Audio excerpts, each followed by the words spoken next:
โครงการรถไฟฟ้าสายสีส้มช่วงตลิ่งชันมีนบุรีเป็นระบบขนส่งมวลชนสายหลักที่เชื่อมโยงฝั่งตะวันออกและตะวันตกของกรุงเทพมหานครมีระยะทางรวม 35.4 กิโลเมตรมีสถานีรถไฟฟ้า 29 สถานีเป็นสถานีใต้ดิน 22 สถานีและสถานียกระดับ 7 สถานี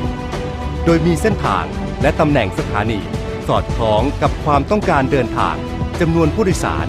พื้นที่ให้บริการรวมถึงความสะดวกสบายในการเชื่อมต่อการเดินทางกับระบบขนส่งมวลชนอื่นแนวเส้นทางเริ่มต้นเป็นรถไฟฟ้าใต้ดินที่สถานีบางขุนนนท์ซึ่งเป็นจุดเชื่อมต่อกับรถไฟฟ้าสายสีน้ำเงินช่วงบางซื่อท่าพระจากนั้นใช้แนวเขตรถไฟสายบางกอกน้อยผ่านสิริราชลอดใต้แม่น้ำเจ้าพระยาบริเวณเชิงสะพานสมเด็จพระปิ่นเกล้าผ่านใต้ถนนราชดำเนินกลาง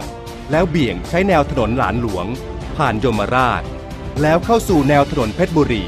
เลี้ยวเข้าถนนราชปรารภถึงดินแดงแล้วเลี้ยวไปตามถนนวิภาวดีรังสิตจากนั้นเลี้ยวขวาผ่านศาลาว่าการกรุงเทพมหานคร 2 ดินแดงตัดตรงไปเชื่อมกับโครงการรถไฟฟ้ามหานครสายเฉลิมราชมงคลที่สถานีศูนย์วัฒนธรรมแห่งประเทศไทยแล้วเบี่ยงเข้าแนวถนนพระราม 9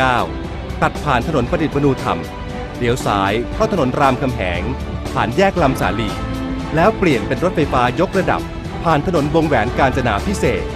สิ้นสุดที่จุดตัดกับถนนสุวินทวงศ์บริเวณมีนบุรี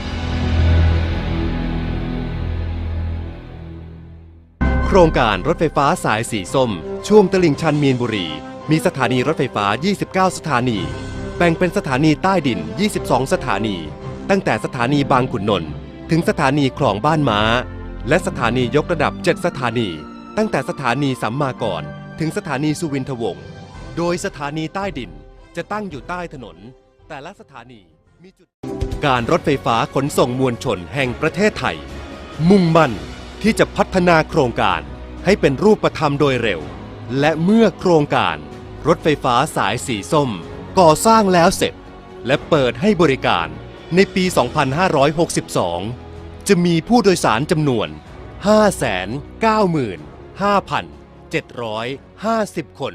ต่อเที่ยวต่อวันซึ่งจะช่วยบรรเทา